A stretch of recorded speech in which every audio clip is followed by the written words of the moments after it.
Student කෙනෙක් විදියට නිහොන්ගෝ ගක්කෝ එකකි ස්ටඩිස් කරගෙන යන ශ්‍රී ලංකන් ස්ටුඩන්ට් කෙනෙක්. මේ මගේ ෆස්ට් YouTube වීඩියෝ එක ගොඩාක් අඩුපාඩු ඇති. ඉතින් මට සමාව වෙන්න මේ දේවල් වලට. මොකද මට වීඩියෝස් කරලා ඇත්තටම එක්ස්පීරියන්ස් එකක් නැහැ. TikTok වීඩියෝ එකක්වත් කරලා නැති නිසා ඉතින් මම YouTube එක පටන් ගත්තේ දැනට අවුරුද්දකට කලින්. ඒ වුණාට කවදාවත් මේ වගේ ෆේස් ටු ෆේස් කතා කරලා වීඩියෝස් දාලා නැහැ. ඉතින් මම හිතුවා දැන් මට රිලැක්ස් පීරියඩ් එකක් ලැබිලා තියෙන නිසා ඒකේ මගේ YouTube channel එක මේට ආයෙ කන්ටෙන්ට් දාන්න ඕනේ කියලා. ඉතින් මම දැනට ජපානයේ අවුරුද්දක් වගේ පොඩි කාලයක් තමයි වෙන්නේ.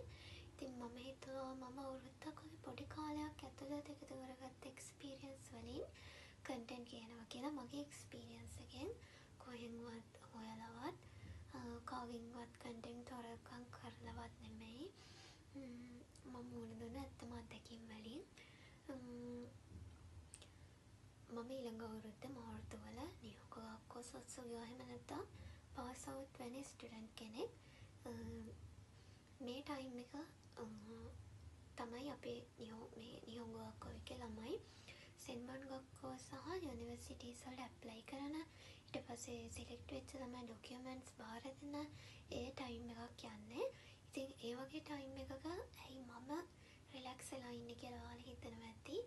මොකද මම දාපු ෆස්ට් යුනිවර්සිටි එකෙන්ම මම සිලෙක්ට් වුණා. ඉතින් ඒ නිසා තමයි මම කිව්වේ මම පොඩ්ඩක් රිලැක්ස් එකේ ඉන්න කියලා. මොකද මං යුනි එකට ඩොකියුමන්ට්ස් බාර දීලා ස්කූල් ෆීස් ගෙවලා ඉවරයි. ඉතින්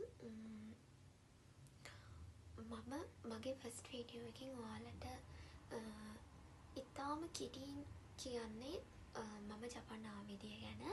මොකද මම ගිය අවුරුද්දේ YouTube channel එක පටන් ගත්තට පස්සේ මම දාපු කන්ටෙන්ට් එකකට නංගි කෙනෙක් කමෙන්ට් එකක් දාලා තිබ්බා. අක්කේ ඔයා ජපාන ආවේ කොහොමද කියලා වීඩියෝ එකක් ගේන්න කියලා. ඉතින් මම 2024 ඔක්තෝබර් මාසේ තමයි ජපාන ආවේ. මම 2023 A level කරපු ස්ටුඩන්ට් කෙනෙක්. ඉතින් මම A level කරලා මාස කිහිපයක් ගෙදර ඉඳලා ඊට පස්සේ හොඳ ඒජන්සි එකක්, විශ්වාසවන්ත ඒජන්සි එකක් සිලෙක්ට් කරගෙන එයාලගෙන් මුලින්ම ඇහුවා කොහොමද වැඩ කටයුතු ටික වෙන්නේ කියලා. ඊට පස්සේ යාළි ස්ටෙප් එක මට ඒ දේවල් පැහැදිලි කරලා දුන්නා. ඉතින් මම ඒ ඒජන්සි එක හරහා තමයි ජපාන් ආවේ. මොකද එයාලා මට ස්ටෙප් බයි ස්ටෙප් කියලා දුන්නා මේ කාලේ මේ දේවල් ටික වෙනවා කියන එක. ඉතින් කොහොම හරි මම මාස 7ක් වගේ ජපාන් ක්ලාස් ගියා. ඒජන්සි එකෙන්ම ක්ලාස් එක කරේ. ඒ වුණාට මම මෙහෙට එනකොට ජපාන් මට කිසිම දෙයක් පුළුවන් වෙලා තිබ්බේ නෑ. ඒකයි මම ඔයාලට කිව්වේ මම YouTube එක පටන් ගත්තත් මට කන්ටෙන්ට් දාන්න තරම් ටයිම් එකක් තිබ්බේ නෑ. මොකද මම මෙහෙට ආවේ ජපාන් ඉගෙනගෙන නෙමෙයිනේ. ඒකට මම ආවම මෙහෙට ආවයින් පස්සේ මට ජපනීස් කියන එක මේ කොච්චර ඕන වෙනවද කියන එක තේරුණේ මෙහාට ආවට පස්සේ. මට ජොබ් 7කට විතර ඉන්ටර්විව් ගියාට පස්සේ තමයි මට ඒක තේරුණේ. ඉතින් මම තීරණය කරා සේරම වැඩ නවත්තලා ලැන්ග්වේජ් ඉගෙන ගන්න. ඉතින් මම ස්ටඩීස් වල ප්‍රයොරිටි එක දුන්න නිසා තමයි මට YouTube එක ටික කාලයකට නවත්තන්න උනේ. ඉතින් දැන් මම යම්තාක් දුරට මගේ ගෝල්ස් වලට ගිහින් තියෙන නිසා මම හිතුවා ආයිමත් YouTube එක පටන් ගන්න ඕනේ කියලා. ඉතින් මම කිය හිටියේ මම ඒජන්සි එක සිලෙක්ට් කරලා ඒජන්සි එකේ ක්ලාසස් මාස 7ක් ගිහිල්ලා ඒජන්සි එකට අපි ලියාපදිංචි වුණාට පස්සේ ආලා ඒ ටයිම් වලට ඒ වෙන්න ඕන දේවල් ටික යාර කියනවා. ටිකට් එක දාන තැනට වෙනකම් එයාලා ටිකට් එක දාන කෙනා පවා හොයලා දෙනවා. ඉතින් ඒ නිසා බය වෙන්න එපා. ඔයාලා මුකුත් දන්නේ නැහැ කියලා ගැන ඒජන්සි එකෙන් ඔක්කොම ඇඩ්වයිස් දෙනවා. ඉතින් හොඳ ඒජන්සි එකක් සිලෙක්ට් කරගන්න එක තමයි වැදගත්ම දේ. ඊට අමතරව අවුරුදු 12ක් ඉස්කෝලේ ගිහින් තියෙන්න ඕන. ලංකාවේ උසස් අධ්‍යාපනය ලැබලා තියෙන්න ඕන. ඉතින් මම ඔයාලට කියන්නේ මම වගේ ජපාන් නොදැනෙන්න එපා.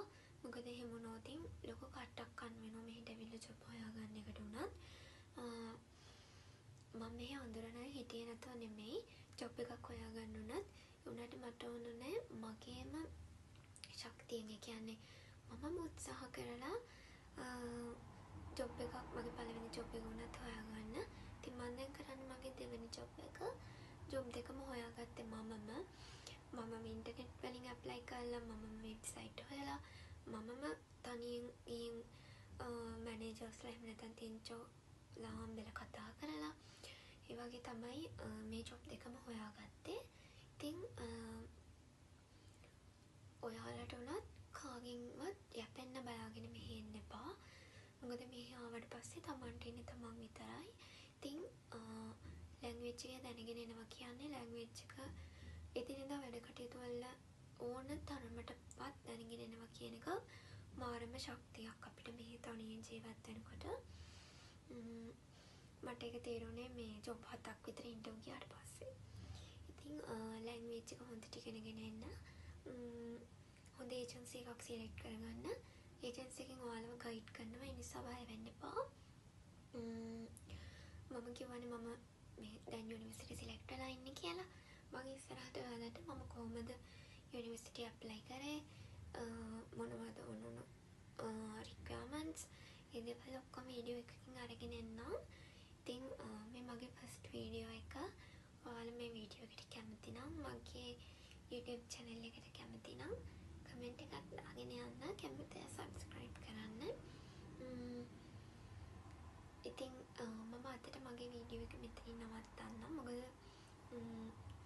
මම කෙටියෙන් ඔයාලට කිව්වා කරන්න මේ මම ජපාන් ආව විදිය ගැන.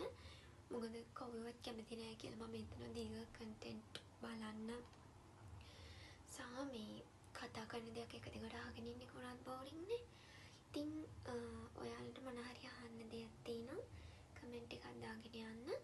ඉතින් අන්තිමට ගිහින් එන්න.